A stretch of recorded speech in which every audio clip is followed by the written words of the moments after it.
Hi friends, பாத்திரத்தெல்லாம் கழுவலான்னு சொல்லிட்டு இறங்கியாச்சு களத்தில். ஏன்னா இப்போ தான் சாப்பிட்டாங்க எல்லோரும். மணி 10:30 மணி ஆயிடுச்சு. 10:30 மணிக்கு தான் சாப்பிட்டாங்க. சரி என்ன பண்ணுறது, நமக்கு எல்லாத்தையும் கழுவி வச்சுட்டு தூங்கினா தான் நாளைக்கு வேலைக்கு ஈஸியாக கிளம்ப முடியும். காலையில் வெறும் ரசமும் வேறு ஏதாவது பொரியல் பண்ணிக்கலாம். இப்போ நைட்டே காயை நறுக்கி வச்சிடலான்ட்டு பிளான் பண்ணிட்டேன். ஏன்னா எவ்வளோ முடியலனாலும் நம்மளோட வேலையை நம்ம தான் செஞ்சு ஆகணும், கம்பல்சரி.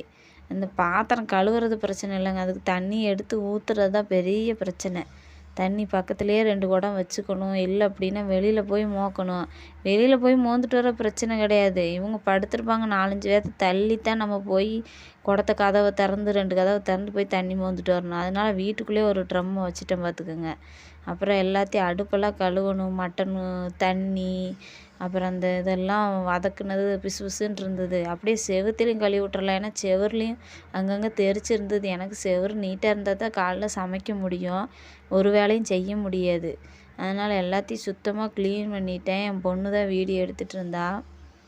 எங்கள் வீட்டில் பார்த்திங்கன்னா இன்றைக்கி ஒரு சம்பவம் நடந்தது. ரொம்ப கண்ணே கலங்கிருச்சு எனக்கு. நான் தேடி போகிறப்ப எனக்கு அப்படியே உயிரெலாம் படபடன்னு அடிச்சுக்கிட்டு. என் பையன் ஒரு 2 மணி நேரம் ஆளே காணோம் பார்த்துக்கிடுங்க.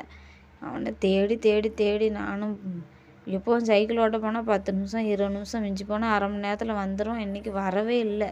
எனக்கு பயந்து வந்துருச்சு. ஐயோ பிள்ளைய காணோன்னு சொல்லிட்டு எங்கள் வீட்டுக்காரங்க தூங்கிட்டு இருந்தாங்க, போய் எழுப்பி விட்டுட்டேன். ஐயோப்பா, ஒரு நாள் தான் தூங்குறாங்க, அவங்களையும் எழுப்பி விட்டுட்டேன்னு எனக்கே ரொம்ப கஷ்டம்.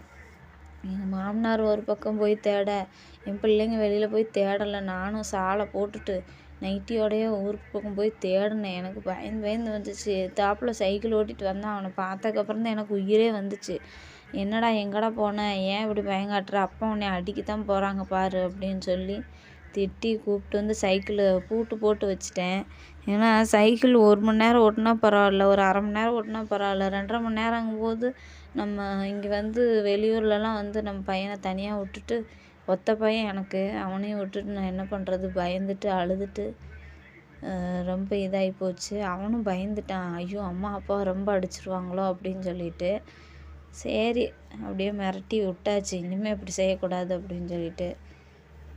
ரொம்ப கஷ்டமாயிருச்சு. அப்புறம் என் தம்பி பொண்டாட்டிக்கும் ஃபோன் பண்ணேன், என் தம்பிக்கும் ஃபோன் பண்ணேன். அங்கிட்டு வந்தாங்களான்னு அவங்களும் தேடி பார்த்தாங்க, எங்கேயும் கிடைக்கல. பயந்துட்டேன், ரொம்ப பயந்துட்டேன் நான். அப்படியே கண்ணீரே வந்துருச்சு. ஓகே ஃப்ரெண்ட்ஸ், வேலையெல்லாம் முடிக்க போகிறேன். நீங்கள் நாளைக்கு என்னென்னு சொல்கிறேன். நீங்கள்லாம் வேலையை முடிச்சிட்டிங்களா? Bye friends. இந்த வீடியோ பிடிச்சிருந்தா லைக் பண்ணுங்கள், கமெண்ட் பண்ணுங்கள், ஷேர் பண்ணுங்கள், தயவுசெய்து சப்ஸ்கிரைப் பண்ணுங்கள். என் வீடியோ எல்லாத்தையும் போய் பாருங்கள், லைக் போடுங்க ஃப்ரெண்ட்ஸ். பாய்.